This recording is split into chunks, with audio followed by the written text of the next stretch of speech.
Viewers, এই মুহূর্তে পটুয়াখালীর মিষ্টিপাড়া বৌদ্ধ বিহারে রয়েছি। এখন দেখব এটার ভেতরে কি আছে। এটি হচ্ছে পটুয়াখালীর কুয়াকাটার কলাপাড়ার মিষ্টিপাড়ায় পড়েছে। এখন একটু ভেতরে দেখব এর কি আছে।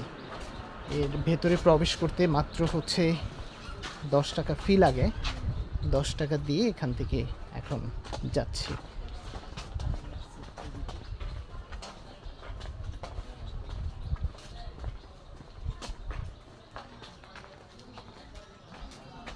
বৌদ্ধবিহারটির ভেতরে ঢুকে যাচ্ছি।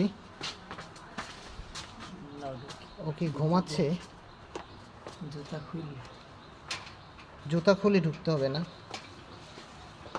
জুতা খুলে ঢুকে গেলাম। ছোট ভাই কি ঘুমাচ্ছ?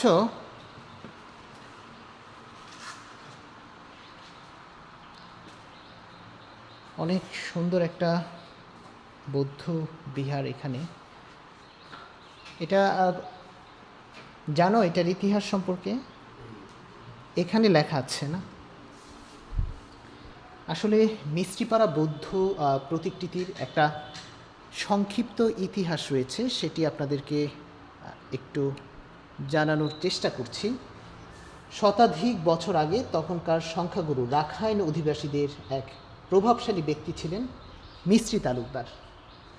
তার নামের অনুসারে এলাকাটির নামকরণ করা হয় মিষ্টিপাড়া।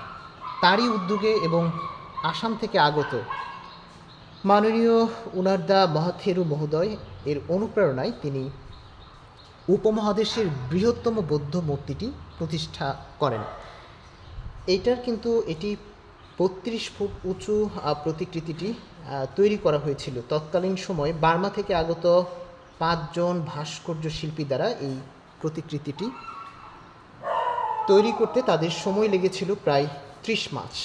তখনকার পণ্ডিতগণ অনুধাবন করেছিল যে এই অঞ্চল পানির নিচে বিলীন হতে পারে, তাই এইসব বিপদ থেকে রক্ষা এবং ধর্মীয় শাসন বিদ্যমান রাখতে তিনি বৃহত্তম বৌদ্ধ প্রতিকৃতিটি প্রতিষ্ঠা করেন। এখনও বৈজ্ঞানিকরা ধারণা করে থাকেন যে 50 বছরের মধ্যে এলাকাটি পানির নিচে চলে যেতে পারে। তাই এই বিপদ থেকে রক্ষা পাওয়ার জন্য ধর্মগুরু এবং তাদের সম্প্রদায়ের লোকজন এই সীমা বৌদ্ধবিহারে এসে প্রেয়ার প্রার্থনা করে থাকেন। এই ছিল এটির সংক্ষিপ্ত ইতিহাস। আপনাদেরকে এটি দেখানোর চেষ্টা করেছি। অনেক সুন্দর একটি বৌদ্ধবিহার এটি। দেখুন কতটা সুন্দর।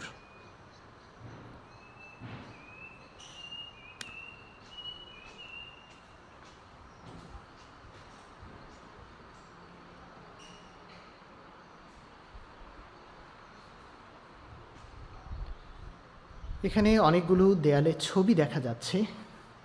মূলত এগুলো হচ্ছে বৌদ্ধ ধর্মের বিভিন্ন যারা